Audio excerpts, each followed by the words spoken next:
नमस्कार, जय हिंद। आइए जानते हैं क्लास 6 चैप्टर 5।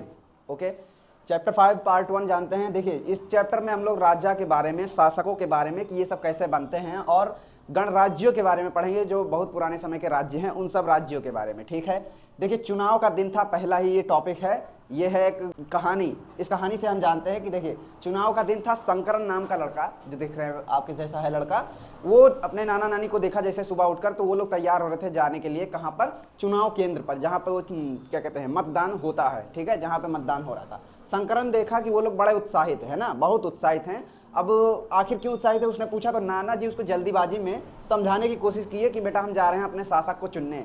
अब उसको यहीं पे दिमाग में घंटी बजी यार कि ये शासक होता क्या है, शासक कैसे बनते हैं। 50 साल पूर्व से जितने भी शासक वगैरह होते थे, वो हम लोग अपने आप से स्वयं स्वयं चुनने लगे। ठीक है, आज से 50 साल पहले।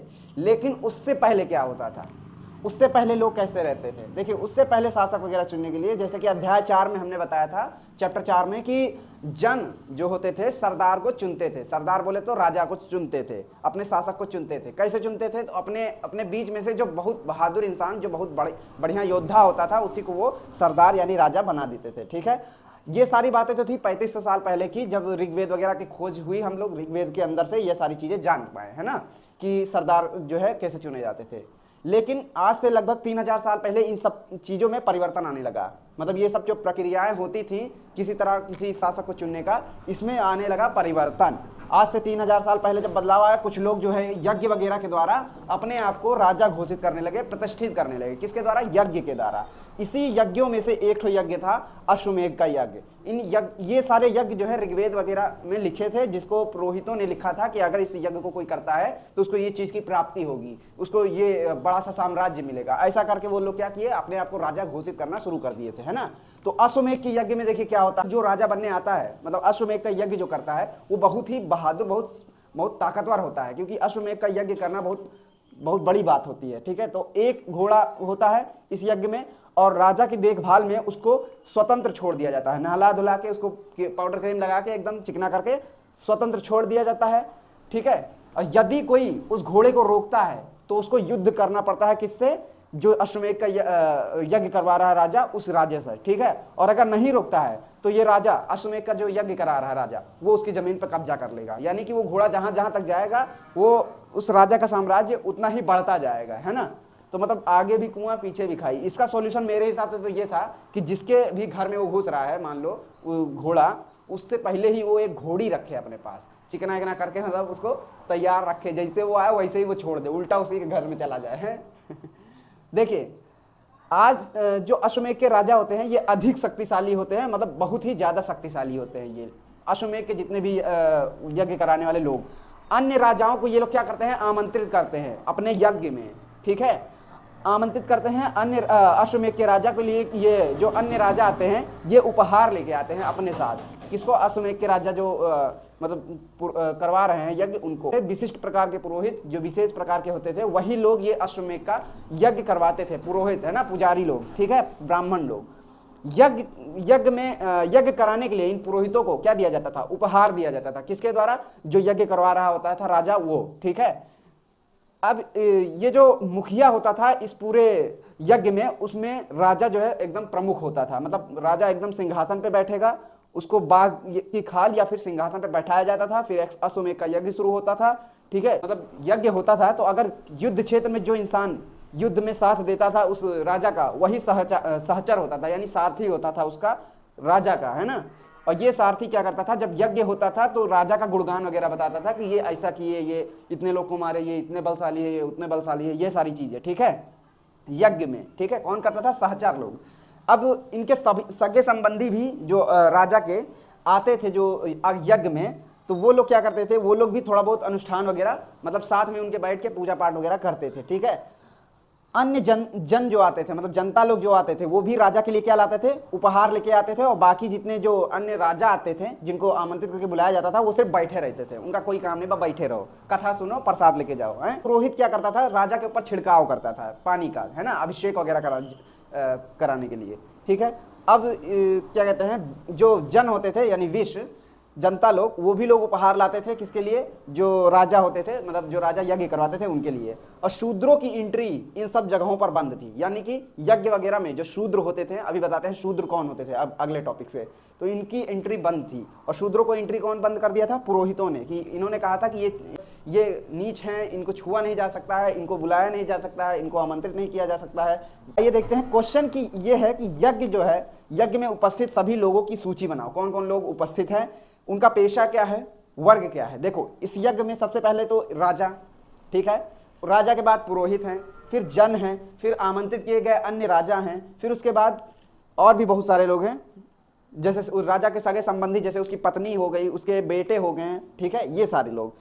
और वर्ग जैसे राजा का पेशा है, क्या पेशा है कि लोगों की रक्षा करना, शासन करना, ठीक है, ये सारी चीज़ें। और वर्ग वो राजा उसका हो गया। और वर्ग पुरोहित जो है उसका पेशा क्या है, उसका है अनुष्ठान वगैरह करना, यज्ञ करना, पूजा पाठ करना, ये सारी चीज़ें। और भी बहुत सारी चीज़ें हैं जो कि आप ढूंढ करके अपनी सूची में बनाइए। ओके, आइए देखते हैं नेक्स्ट, ये देख लेते हैं कि क्यों शूद्रों को मना कर दिया गया था उस यज्ञों में आने से। देखो उत्तर की जो भी मतलब स्थान है, जैसे गंगा नदी के किनारे या यमुना नदी के आसपास बहुत सारे वेदों का क्या हुआ है, मतलब निर्माण हुआ है ना, जिसमें से सबसे पहला तो ऋग्वेद है, जिसको हम लोग कहेंगे वैदिक काल, ठीक है। ऋग्वेद में जो निर्मित हुआ है उसको कहेंगे वैदिक काल। और ऋग्वेद के बाद जितना भी वेद आता है, जितना भी ग्रंथ आया मेरा अपना, वो है अन्य जितने ग्रंथ, वो क्या है, उत्तर वैदिक, ठीक है। अन्य जो बाद में आने वाले उत्तर वैदिक, इन सभी में क्या था, अनुष्ठान वगैरह, प्रार्थनाएं वगैरह, ठीक है, जो वेद थे, और नियम कानून थे कि किस तरह से समाज में रहना है, ठीक है, सामाजिक नियम कानून थे। उस समाज में लोग कौन कौन से रहते थे, तो उस समय में लोग, जो आज से 3500 साल पहले की बात है, कि पुरोहित योद्धा लोग होते थे, कृषक लोग होते थे, पशुपालक होते थे, व्यापारी, शिल्पकार और श्रमिक, मछुआरे, शिकारी, ये सारे लोग उस समय समाज में एग्जिस्ट करते थे, रहते थे, ठीक है। पुरोहित योद्धा जो होते थे ये वैभवशाली, मतलब बहुत ही अमीर किस्म के लोग थे। और कुछ कृषक और व्यापारी भी धनवान हुआ करते थे उस समय, लेकिन मछुआरे, शिकारी, श्रमिक और जितने भी सेवक लोग होते थे वो ज़्यादातर निर्धन ही रहते, मतलब गरीब होते थे। इस समाज में पुरोहितों ने इस समाज को कितने में, 4 भागों में बांट दिया पुरोहितों ने, ठीक है, क्योंकि पुरोहितों का काम ही था पढ़ना लिखना और अध्यापन वगैरह करवाना, ठीक है। और क्षत्रियों का काम था लोगों की रक्षा करना, ये सारी चीज़ें। देखिए जरूरी नहीं है कि उनका काम था, जो जो करना चाहे उस समय वो कर सकता था, लेकिन बाद में पुरोहितों ने बांटा 4 भागों में, ब्राह्मण, क्षत्रिय, वैश्य और शूद्र, ठीक है। अब इन सब चीज़ों को पुरोहितों ने क्या कर दिया कि ये जन्म के आधार पर मिलेगा, ठीक है। जो अगर ब्राह्मण के घर में जन्म लिया वो ब्राह्मण होगा, जो क्षत्रिय के घर में जन्म लिया वो क्षत्रिय होगा। अगर किसी ने शूद्र के घर में जन्म ले लिया और उसका पढ़ने लिखने का मन कर रहा है तो पढ़ नहीं सकता है, लिख नहीं सकता है, क्योंकि उसने ब्राह्मण के घर में नहीं जन्म लिया। ये सारी चीज़ें, मतलब ये सारी आने लगी, ये सारी चीज़ें। यहाँ पे जो बाद में कुछ लोगों ने कहा कि ये जो ब्राह्मण, देखिए ब्राह्मण के लोग क्या करना काम था इनका, अनुष्ठान वगैरह, पूजा वगैरह करना, ठीक है, और पढ़ना लिखना, अध्यापन वगैरह करवाना, यानी पढ़ाना, ठीक है। क्षत्रिय लोगों का काम रक्षा करना, युद्ध करना, ठीक है, योद्धा बनना। वैश्य लोगों का काम क्या था, जैसे कि व्यापारी, कृषक, ठीक है, शिल्पकारी, खेती वगैरह, ये सारी चीज़ें। और शूद्र लोगों का क्या काम था कि इन तीनों की सेवा करना, है ना। जो शूद्र यानी कि जो निठल्ले लोग होते थे, उनको अगर कोई काम नहीं करना है तो उनको ना पढ़ना है ना लिखना है, कुछ नहीं करना है, तो वो सेवा करें इन सब की, ठीक है, ये सारी चीज़ें। पुरोहितों कर्मचारियों जो होते थे, कर्मचारी और सेवक, इनको बोला गया कि अपवित्र होते हैं। क्यों? क्योंकि ये लोग जो है साफ सफाई करते हैं, गंदगी छुआ करते हैं, इसलिए पुरोहित लोग कहते थे कि हम इनको नहीं छुएंगे। तो ये सारी छुआछूत की बीमारी आने लगी, अपवित्र इनको बोलने लगा। बाद में जो है वर्ण व्यवस्था को भी विरोध, मतलब इसका भी विरोध होने लगा, बहुत ज़्यादा विरोध हुआ, राजाओं के द्वारा हुआ, कुछ मतलब कुछ लोगों की, जनता के द्वारा हुआ। जैसे राजा ने कहा कि सर्वश्रेष्ठ हम हैं, मतलब हमको सबसे ऊपर रखो, है ना।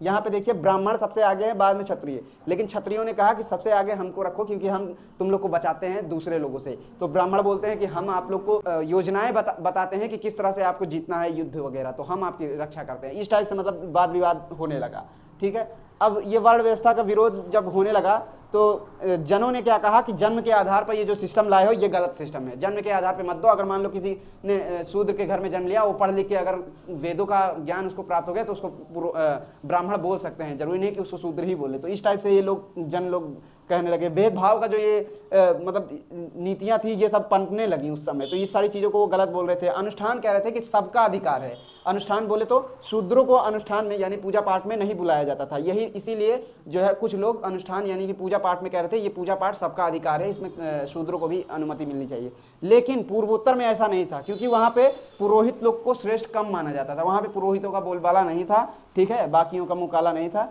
जिससे वहाँ पे ये सारी व्यवस्थाएं नहीं पनप पाई। वहाँ पे लोग मतलब सब समानता में ज़्यादा थे, ठीक है।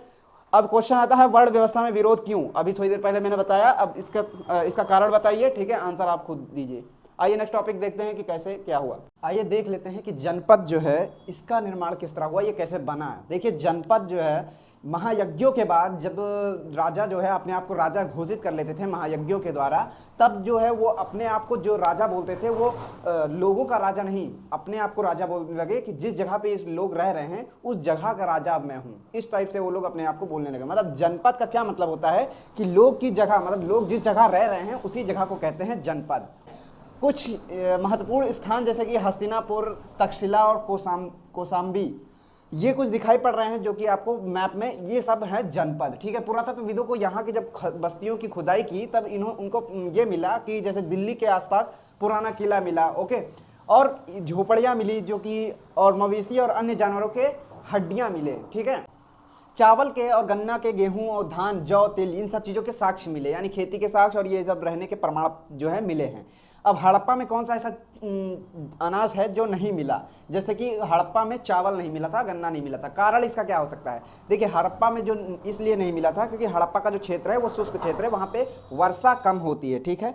वर्षा कम होने के कारण वहाँ पे ये सारी चीज़ें नहीं। मिट्टी और बर्तन, मतलब मिट्टी के बर्तन भी मिले हैं, जैसे कि धूसर और लाल रंग के मिट्टी के बर्तन, ठीक है। धूसर कलर के जो चित्रित आप देख पा रहे हैं इसको कहते हैं चित्रित धूसर पात्र, ठीक है, ये याद रखिएगा, चित्रित धूसर पात्र ये पूछा जाता है। चित्र में जो इन बर्तनों पे चित्रकारी होते थे, सरल रेखा यानी लाइनें वगैरह खींच करके इसके ऊपर डिजाइन वगैरह बनाने की कोशिश होती थी, और ज्यामितीय आकृतियां तिरछा मिर्छा बना करके और फूल पत्ती बनाने की कोशिश करते थे इन मिट्टी के बर्तनों के ऊपर, ठीक है। आइए देखते हैं कि अब महाजनपद किस तरह बना था, ओके। जनपदों के बाद महाजनपद का निर्माण किस प्रकार हुआ कि देखिए 2500 साल पहले जो है महाजनपद बनना शुरू हो गया था। ये सारे जो कुछ महाजनपद मिले हैं हम लोग को 2500 साल पुराने महाजनपद मिले हैं, जैसे अवंती हो गया, ठीक है, कौशाम्बी के हो गया, या मगध हो गया, ठीक है। ज़्यादातर जो महाजनपद होते थे उनकी एक राजधानी होती थी, जिसकी राजधानी में राजा रहते थे, और वो राजा क्या करते थे, अपनी राजधानी को चारों तरफ से दीवारों से घेर देते थे, ठीक है, किलेबंदी कर देते थे। किस तरह से? ईंटों की दीवारें और पत्थरों की दीवारों से, बड़ी बड़ी दीवारों से घेर देते थे चारों तरफ से, ठीक है। अन्य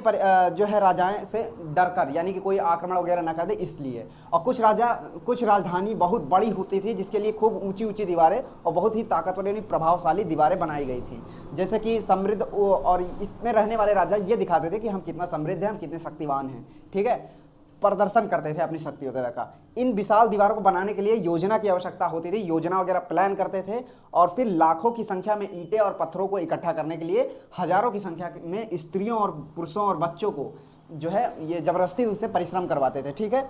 और इनसे परिश्रम करवाने के लिए भी साधन वगैरह की जरूरत पड़ती होगी, संसाधन की, जैसे खाना पीना, उनको कैसे रहने की व्यवस्था होगी। तो इन सब चीज़ों की आवश्यकता पूरी करने के लिए ये लोग, अब जो राजा होते थे ये अपने पास सेना रखना शुरू कर दिए, वेतन के, उनको वेतन देते थे और उनको आदेश दे करके ये सारी योजनाएं पूरी करवाते थे।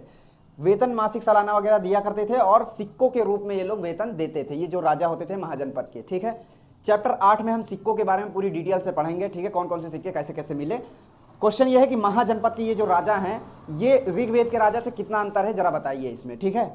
अब जो ये चित्र आपको दिखाई पड़ रहा है ये कौशाम्बी के किले का चित्र है, जहाँ पे दीवार की ये चित्र है। प्रयागराज में इस समय वर्तमान में ये है, ठीक है, जो इलाहाबाद है जिसका नाम बदल गया है प्रयागराज, वहाँ पे है, ये 2500 साल पुराना दीवार है, ठीक है। अब आइए इसके जो नेक्स्ट जो भी टॉपिक्स हैं वो अगले वीडियो में हम देखेंगे पार्ट 2 में। तब तक के लिए जय हिंद, जय भारत।